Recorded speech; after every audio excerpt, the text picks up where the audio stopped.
A paz do Senhor Jesus, estamos iniciando mais um Instantes Finais e desde já eu quero agradecer por sua audiência, a você que é aqui do Recife, você que é da região metropolitana, a você que é da zona da Mata Norte ou Sul, você aqui do Agreste ou do sertão do estado de Pernambuco, mas também a você de outros estados aqui da Federação Brasileira e principalmente a você que está em outros países, talvez até em outros continentes, e acompanha a nossa programação pelas nossas plataformas, pelas redes sociais, através do YouTube, ou do nosso site, ou do aplicativo Rede Brasil TV. Que Deus te abençoe, que as bênçãos de Deus continuem sendo derramadas sobre você e sobre a sua família.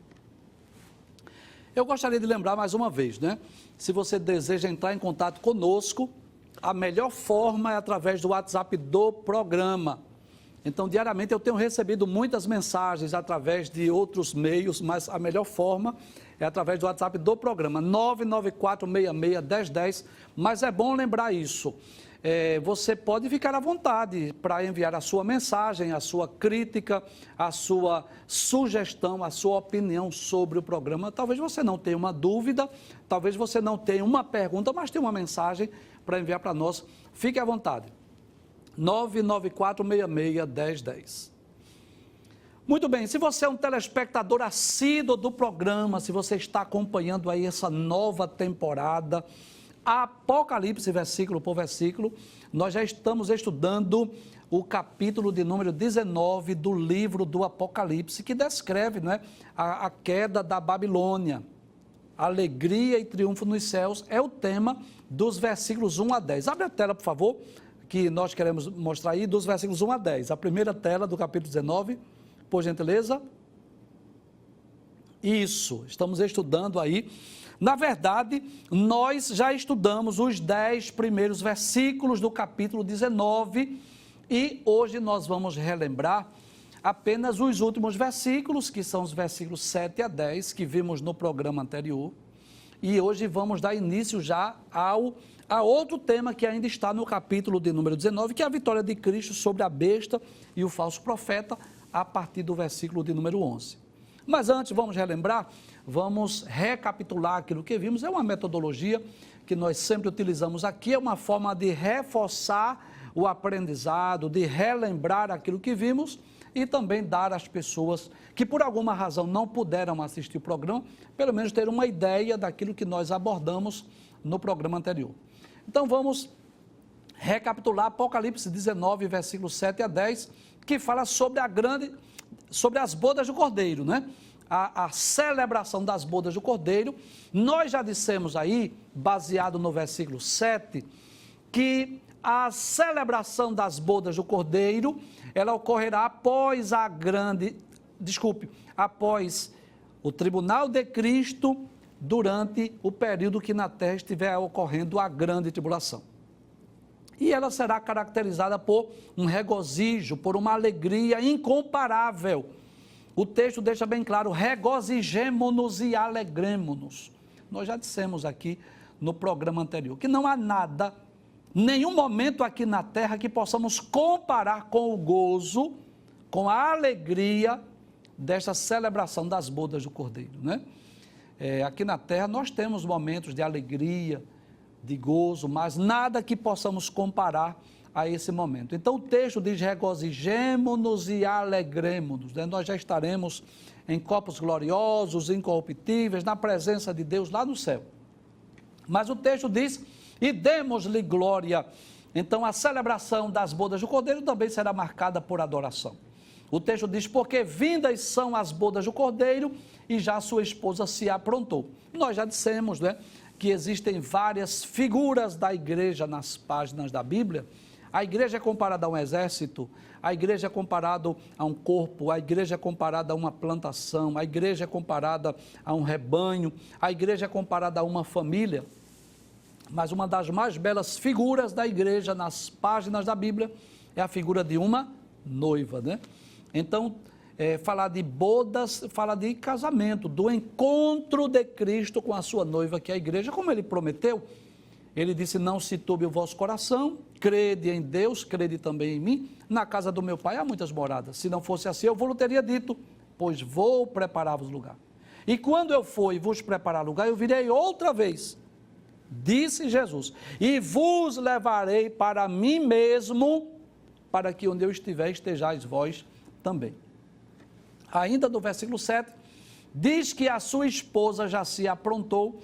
Nós já dissemos que não há tempo para preparativos de última hora. Nos casamentos aqui da terra, alguém pode adiar, alguém pode atrasar, pode deixar algum preparativo para a última hora. Nesta celebração não tem como atrasar, não tem como adiar e nem deixar para se preparar de última hora. O texto diz, a sua esposa já se aprontou.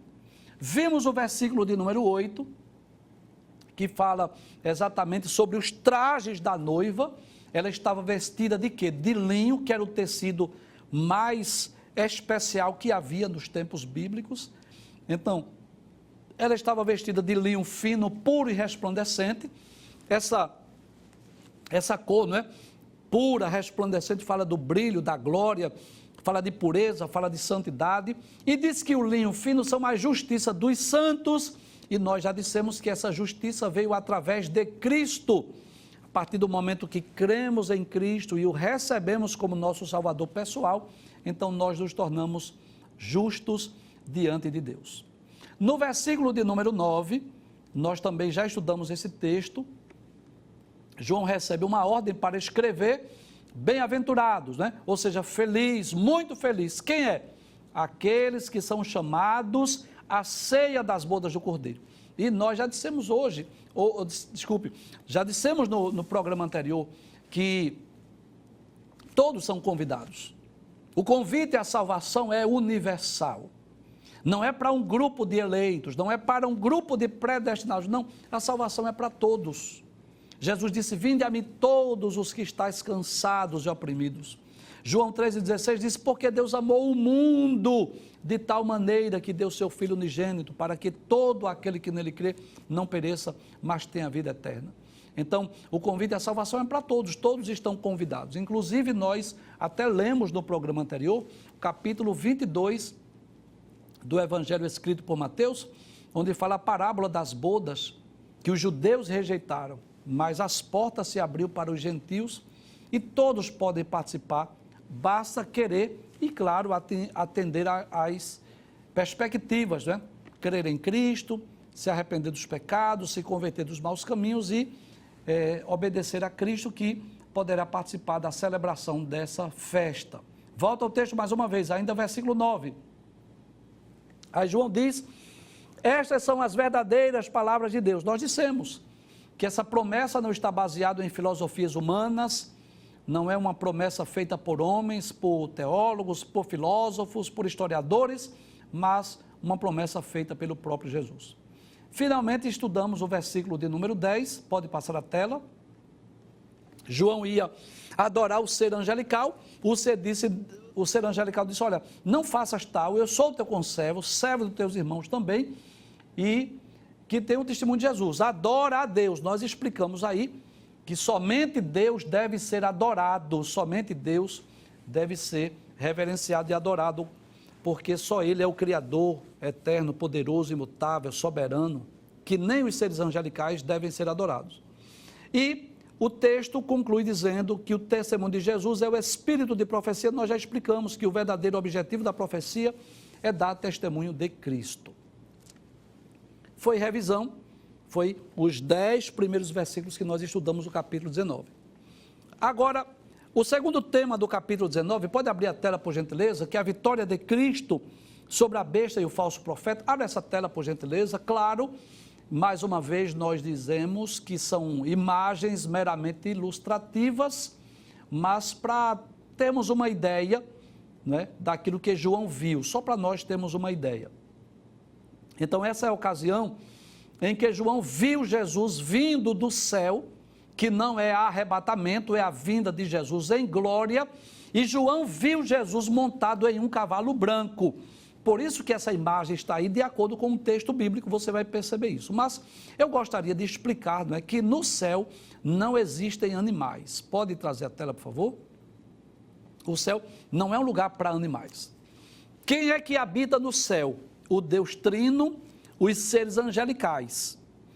Aqueles justos que já atravessaram a linha de chegada estão em algum lugar lá no céu, lá no paraíso, conforme 2 aos Coríntios, capítulo 12, e em breve a igreja também vai habitar no céu, de forma mais específica na Nova Jerusalém. Então no céu não tem animal, porque se no céu tivesse cavalo também teria que ter estebaria, não tem.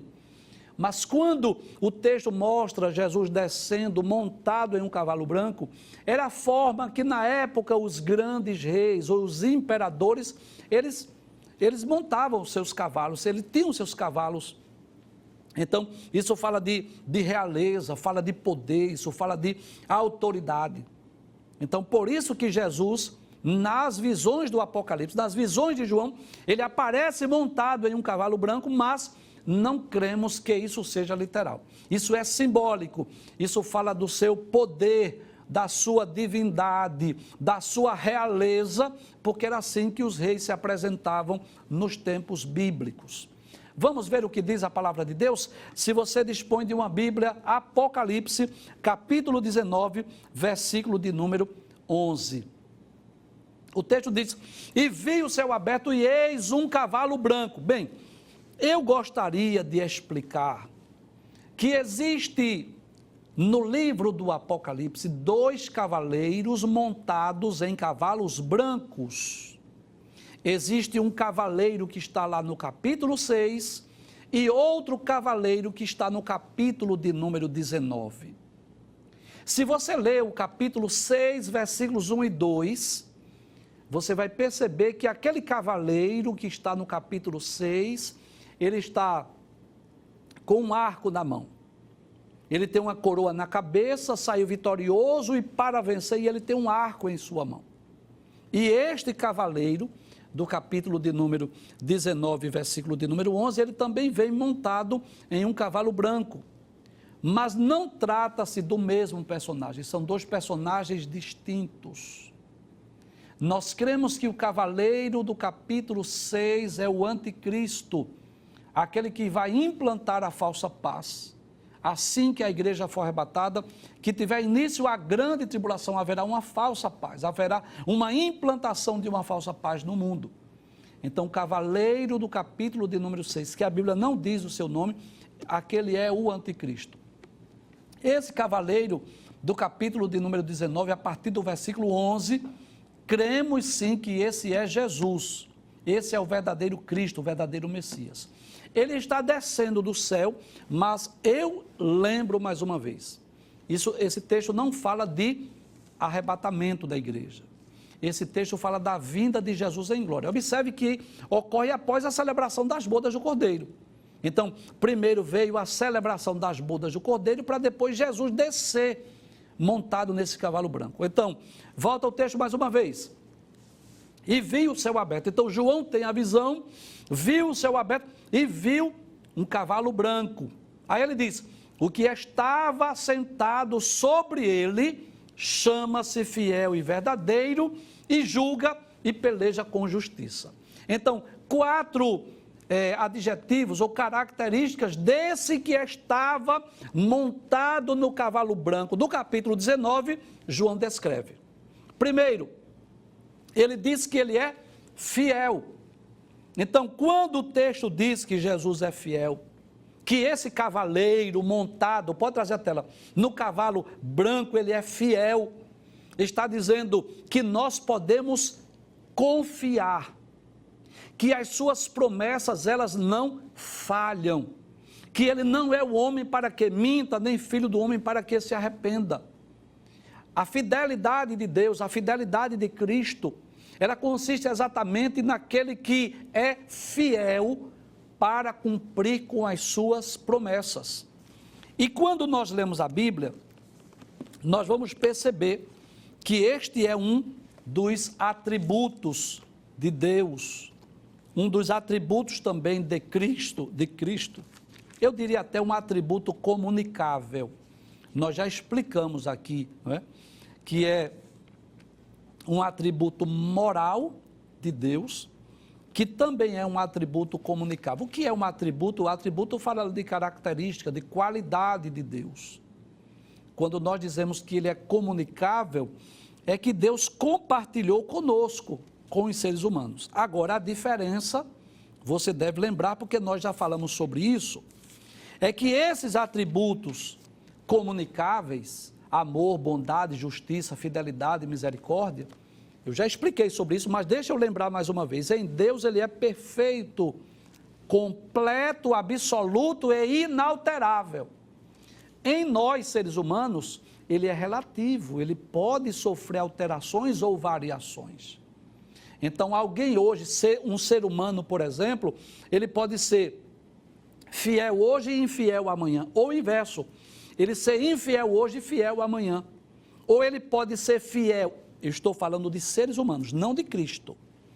Um ser humano pode ser fiel em alguns negócios e infiel em outros negócios. Ele pode ser fiel em algumas circunstâncias e infiel em outras circunstâncias. Porque a fidelidade do homem ela é relativa. O homem pode prometer e cumprir algumas promessas e pode prometer e não cumprir outras promessas.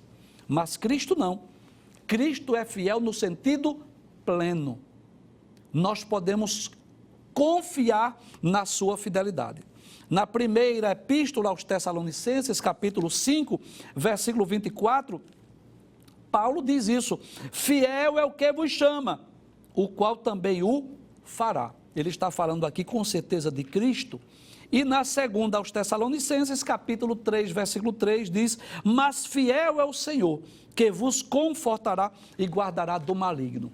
Então, João descreve aqui a primeira característica, ou o primeiro adjetivo para descrever este ser, este personagem que está descendo do céu montado em um cavalo branco. Primeiro, ele é fiel. Nós podemos confiar e acreditar nas suas promessas, porque ele promete e ele é fiel para cumprir. Em segundo lugar, João diz que ele é verdadeiro. Volta o texto mais uma vez, diz assim: o que estava sentado sobre ele, sobre quem? Sobre o cavalo. Como é que ele se chama? Fiel e verdadeiro. Então, é bom nós lembrarmos isso. Que quando a Bíblia diz que ele é verdadeiro, significa dizer que nós podemos crer, nós podemos acreditar, nós podemos confiar em suas palavras. Nós vivemos num mundo de mentiras, nós vivemos num mundo de enganos. Você sabe disso, né? Hoje você tem até dificuldade de compartilhar um vídeo ou uma mensagem que você recebeu nas redes sociais, porque às vezes aquilo é mentira, aquilo às vezes é uma fake news. Quantas fake news têm sido difundidas pelas redes sociais? A gente não sabe mais em quem acreditar. Você assiste a reportagem hoje, quantas mentiras, quantas notícias mentirosas que são difundidas através da mídia, das redes sociais. Mas existe um ser que nós podemos confiar, porque ele é verdadeiro, e este ser chama-se Jesus. Nós podemos crer, nós podemos acreditar nas suas palavras. As suas palavras, elas não caem por terra. As suas palavras são verdadeiras, são dignas de crédito. Ninguém nunca conseguiu pegar Jesus em uma contradição. Quando Jesus esteve aqui na terra, eu já falei sobre isso, mas permita-me lembrar que os fariseus, os saduceus, que eram grupos religiosos até rivais, mas eles se uniam para fazer Jesus emudecer, para fazer Jesus calar. E quando um fariseu falava que Jesus calava o fariseu, aí falava um saduceu, aí depois Jesus calava o saduceu, aí vinha um fariseu, enfim, querendo muitas vezes pegar Jesus em uma contradição, às vezes até deturpando as palavras de Jesus, querendo fazer com que Jesus contradissesse seus ensinos, mas ninguém nunca pôde desfazer das suas palavras, dos seus ensinos, porque Jesus sempre foi verdadeiro. Nós podemos crer, nós podemos confiar, nós podemos acreditar nas suas palavras. Volta o texto, ele não é só fiel, ele não é só verdadeiro, mas ele também julga e peleja com justiça. Então, ele é juiz, aquele juiz que julga. Nós já vimos vários textos bíblicos, já lemos várias referências, mas eu posso dizer, nunca é demais nós lermos a Bíblia, não é? Capítulo 15, versículo 3 do livro do Apocalipse, diz assim a palavra de Deus: e cantavam o cântico de Moisés, servo de Deus, e o cântico do Cordeiro, dizendo: grandes e maravilhosas são as tuas obras, Senhor, Deus Todo-Poderoso. Justos e verdadeiros são os teus caminhos. Então, ele é justo, Deus é justo, Cristo é justo nas suas palavras, nas suas ações, nas suas decisões. Capítulo 16, versículo 5, diz assim: e ouvi o anjo das águas que dizia: justo és tu, ó Senhor, que és e santo és, porque julgastes estas coisas. Então, além de Cristo ser fiel, além de ele ser verdadeiro, ele julga e peleja com justiça. Pode passar o texto, por favor. Versículo 12 diz assim: e os seus olhos eram como chama de fogo. Bem, você deve lembrar que quando nós estudamos o capítulo 1 do livro do Apocalipse, pode trazer a tela? Quando Jesus aparece a João no meio dos 7 castiçais, esta é uma das características da forma que Jesus apresentou-se a João, os olhos como chamas de fogo. Nós já falamos sobre isso. Os olhos como chama de fogo fala da sua onisciência, aqueles olhos que tudo vê, que conhece não só o exterior, mas conhece o interior, que conhece o coração do homem, que conhece não só as ações, mas conhece as intenções, que é capaz de conhecer os nossos pensamentos, as nossas palavras, sem que haja uma palavra na nossa boca, tudo ele conhece. Esses olhos como chama de fogo é aquele Jesus que nas 7 cartas escritas às igrejas da Ásia Menor, capítulos 2 e 3 do livro do Apocalipse, Jesus sempre se identificava dizendo: eu sei as tuas obras, eu conheço as tuas obras, eu sei onde você habita. Então, é esse Jesus que tem os olhos como chamas de fogo, que ninguém pode esconder-se dele, que tudo está patente aos seus olhos, que não existe lugar nesse mundo que o homem possa esconder-se ou ocultar-se dos olhos de Jesus. Então, ter os olhos como chamas de fogo fala exatamente dessa onisciência, desse conhecimento perfeito, pleno, completo e absoluto que ele tem sobre tudo e sobre todos. Volta o texto mais uma vez. E os seus olhos eram como chama de fogo, e sobre a sua cabeça havia muitos diademas. Esses diademas, com certeza, falam da autoridade deste ser, deste personagem, que volta agora como juiz, que volta agora à terra para julgar, que volta à terra agora para punir, para castigar os ímpios. Traz a tela, por favor. Eu já ouvi algumas pessoas que, por falta de conhecimento bíblico, com certeza diz assim: os crentes ficam dizendo que Jesus vai voltar, se ele voltar à terra, vão matá-lo novamente. Só que essas pessoas precisam entender que ele vai voltar sim, porque ele prometeu, mas ele não voltará mais como um cordeiro, ele não voltará mais com aquele aspecto como um ser humano, como um judeu comum. Ele não voltará mais para ser o Cordeiro de Deus que tira o pecado do mundo, porque ele já veio. Ele verá com poder e grande glória. Inclusive, Jesus falou sobre isso lá no seu sermão profético. Evangelho escrito por Mateus, capítulo de número 24, o versículo de número 30. Diz assim a palavra de Deus: então aparecerá no céu o sinal do Filho do Homem, e todas as tribos da terra se lamentarão e verão o Filho do Homem vindo sobre as nuvens do céu, como Jesus diz, com poder e grande glória. Então, na primeira vez que Jesus veio a esse mundo, ele veio como homem, ele veio como um cordeiro. João apontou para ele e disse: eis o Cordeiro de Deus que tira o pecado do mundo. Ele deixou-se, ele permitiu ser julgado pelos homens, mesmo sendo rei, mesmo sendo Senhor, mesmo sendo Criador, mesmo sendo soberano, mas ele deixou ser julgado e espancado pelo Sinédrio, que era a liderança religiosa judaica. Ele deixou que ele fosse esbofeteado, cuspido, ridicularizado, que colocasse uma túnica na sua cabeça, esbofeteasse e depois perguntaram assim, profetiza e diz quem te bateu. Ele permitiu-se, ele deixou-se ser julgado por Pôncio Pilatos. Ele permitiu-se também ser julgado por Herodes, ser devolvido a Pilatos, ser açoitado, escarnecido, cuspido. Cravaram uma coroa de espinho na sua cabeça, bateram com uma cana. As suas costas ficaram dilaceradas por conta das chicotadas, dos chicotes, dos açoites que ele levou antes de ser crucificado. Ele andou pelas ruas de Jerusalém carregando o madeiro. Ele permitiu-se, ele deixou ser crucificado. Ali, lá no Gólgota, no Monte Caveira, estava o corpo de Jesus, ensanguentado, pálido, decaído, de semblante decaído, por conta dos muitos sofrimentos que ele enfrentou.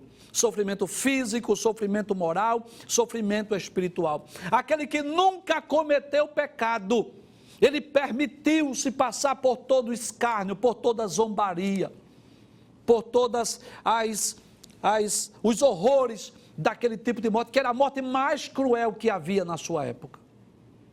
Mas depois ele ressuscitou ao terceiro dia. Lá na cruz, ele expirou e as últimas palavras dele foram essas: Pai, em tuas mãos eu entrego o meu espírito. E tendo dito isso, expirou. Mas ele ressuscitou ao terceiro dia. Glória a Deus. Ele ressuscitou com poder e grande glória. Ele já não está mais aqui na terra entre nós, mas está à destra de Deus, intercedendo por nós. Mas um dia ele voltará a este mundo. Cremos que em duas fases. Na primeira fase, chamamos de arrebatamento, ele virá, mas vai ficar nas regiões celestes. Ele não vem a essa terra, ele vem buscar a igreja para livrá-la da grande tribulação.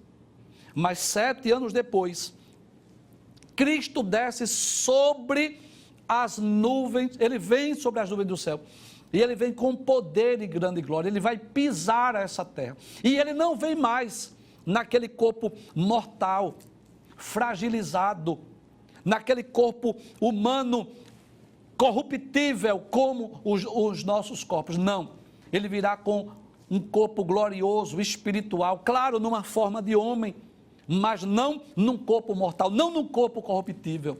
Ele não vem mais como cordeiro, ele vem agora como leão da tribo de Judá. Ele não vem como réu para ser julgado pelos tribunais humanos, ele virá como juiz. Então ele virá desta ocasião, para livrar a nação de Israel, que estará prestes a ser destruída na batalha do Armagedon.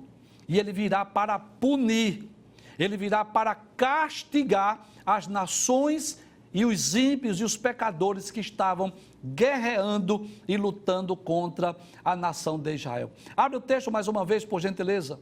Aí diz: sobre a sua cabeça havia muitos diademas. Isso fala da sua autoridade, da sua realeza, do seu poder, da sua autoridade. E diz: e tinha um nome escrito que ninguém sabia, senão ele mesmo. Que coisa interessante. Lá em Apocalipse, capítulo 2, versículo 17. Uma promessa para os salvos é que nós vamos receber um novo nome lá no céu. Eu não serei conhecido como professor Givanildo. Embora aqui você vai lembrar de mim, sim, que era eu que dava aqui aula de escatologia, falando sobre o livro do Apocalipse, mas lá eu terei outro nome. 2:17 de Apocalipse diz assim: quem tem ouvidos ouça o que o Espírito diz às igrejas. Ao que vencer, darei eu a comer do maná escondido, e dar-lhe-ei uma pedra branca, e na pedra um novo nome escrito, o qual ninguém conhece, senão aquele que o recebe. Nós receberemos um novo nome no céu, porque é uma nova vida, uma nova realidade, uma nova dimensão. E Jesus, ele também tem um novo nome. Volta ao texto mais uma vez, versículo 12. E tem um nome escrito que ninguém sabia, senão ele mesmo. E claro, eu não precisa nem eu avisar isso, né? Que você não precisa perguntar lá no WhatsApp do programa qual é o nome. Não sei, porque ninguém sabe, não foi revelado. Isso está em Deuteronômio, capítulo 29, versículo 29, não é? Que as coisas ocultas são para o Senhor nosso Deus, mas que será revelado para nós no futuro, nós cremos isso. Pode passar o texto, por favor, versículo de número 13. E estava vestido de uma veste salpicada de sangue. Bem, talvez lendo esse texto, alguém tenha a impressão, possa pensar que essa veste salpicada de sangue está falando do sangue de Cristo, que foi derramado na cruz do Calvário. Não, não, não. Essa veste salpicada de sangue não fala do sangue de Cristo que foi derramado lá na cruz do Calvário. Essa veste salpicada de sangue está falando que Cristo virá como juiz para pisar o lagar da ira de Deus. Está falando do sangue dos inimigos, das nações inimigas que estarão perseguindo a nação de Israel no final da grande tribulação, na ocasião da batalha do Armagedon. Inclusive, lá no livro do profeta Isaías, no capítulo de número 63, se você dispõe de uma Bíblia, você pode ler e confirmar comigo, 63, versículos 2 e 3, diz: por que está vermelha a tua vestidura? Por que é que está avermelhada? E as tuas vestes, como as daquele que pisa uvas no lagar. Então, você sabe disso, que era muito comum nos tempos bíblicos, os judeus pisarem as uvas num lugar chamado lagar. Eles colhiam as uvas e levavam para esse lagar, que era uma espécie de um depósito, um recipiente, onde ele, com os pés, eles pisavam as uvas. Para quê? Para extrair, não é? Para fazer o vinho, para fazer o suco da uva. Então era comum, os judeus, quando estavam ali no lagar pisando aquelas uvas, era comum salpicar nas suas vestes. Então, a profecia de Isaías 63 também faz essa pergunta: por que está vermelha a tua vestidura e as tuas vestes, como as daquele que pisa uvas no lagar? Aí vem a resposta: eu sozinho pisei no lagar, e dos povos ninguém se achava comigo, e os pisei na minha ira, e os esmaguei no meu furor, e o seu sangue salpicou as minhas vestes, e manchei toda a minha vestidura. Então, como já dissemos, é a ocasião que Cristo vem para punir, para castigar, para julgar. Inclusive, se você puder, assista lá no YouTube o programa que nós falamos sobre a batalha do Armagedon, que ocorrerá no final da grande tribulação, para que você possa ter uma compreensão melhor sobre o capítulo 19 a partir do versículo 11, é importante assistir o programa sobre a batalha do Armagedon. Então, nessa ocasião da vinda de Jesus em glória, quando ele virá sobre as nuvens do céu com poder e grande glória, o que é que estará ocorrendo aqui na terra? A batalha do Armagedon. Os exércitos das nações confederadas estarão lá no Armagedon, que já disse aqui, é uma planície lá em Israel. Os seus mísseis estarão voltados, apontados para Jerusalém, prestes a destruir a cidade de Jerusalém e o povo judeu, que a metade será levada para o cativeiro e a metade da cidade estará lá, os moradores de Jerusalém estarão lá. E é nessa ocasião, quando não houver mais esperança de salvação, quando não houver mais esperança de escape, Jesus desce sobre as nuvens do céu. E é nessa ocasião que ocorrerá também o julgamento das nações. Cristo irá punir, irá castigar todos aqueles exércitos, todas aquelas nações, todos aqueles soldados que estiverem destruindo, que estiverem lutando, que estiverem pelejando contra a nação de Israel. É nessa ocasião que Cristo vai descer, ele vai punir aqueles soldados, aqueles exércitos, ele vai julgar as nações para decidir quem é que entra lá no reino milenial. Volta ao texto mais uma vez. Então o texto diz que estava vestido de uma veste salpicada de sangue, que nós vamos tornar a falar sobre isso, porque o texto vai dar continuidade falando sobre esse assunto, mas não vamos falar hoje porque o tempo não nos permite. Mas ainda no versículo 13 diz, e o nome pelo qual se chama é a palavra de Deus. Que coisa interessante. Observe que aquele cavaleiro do capítulo 6, ele é anônimo, a Bíblia não diz o nome dele. Não existe adjetivo para descrever o cavaleiro do capítulo 6. Diz apenas que ele estava montado no cavalo, que ele saiu vitorioso para vencer e que ele tinha um arco na mão. Mas este ser que está no capítulo 19, também montado em um cavalo branco, nós já dissemos 4 termos, né, que a Bíblia apresenta para ele. No versículo 1, ele é fiel, ele é verdadeiro, ele julga, ele peleja com justiça. Já dissemos também no versículo 12 que os seus olhos são como chamas de fogo. Ele é onisciente. E no versículo de número 13, diz que o nome pelo qual se chama é a palavra de Deus. A palavra de Deus. E nós vamos perceber que este foi um dos títulos joaninos. O que vem a ser um título joanino? Um título que foi utilizado pelo apóstolo João para descrever a pessoa de Cristo.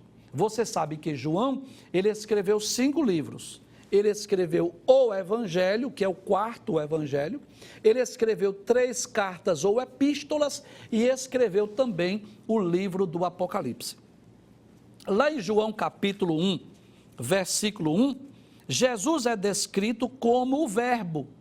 E o Verbo aqui é a palavra de Deus. Capítulo 1, versículo 1, você já conhece esse texto, né?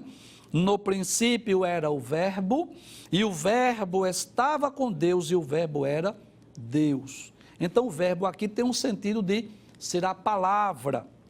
E lá na primeira epístola, também escrita pelo apóstolo João, no capítulo 1, e o versículo 1, ele diz, o que era desde o princípio, o que vimos com os nossos olhos, o que temos contemplado, e as nossas mãos tocaram a palavra da vida.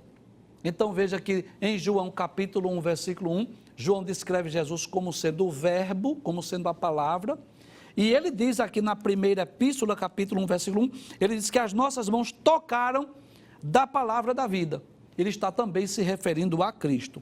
E no capítulo 19, versículo 13 do livro do Apocalipse, diz que o nome pelo qual se chama é a palavra de Deus.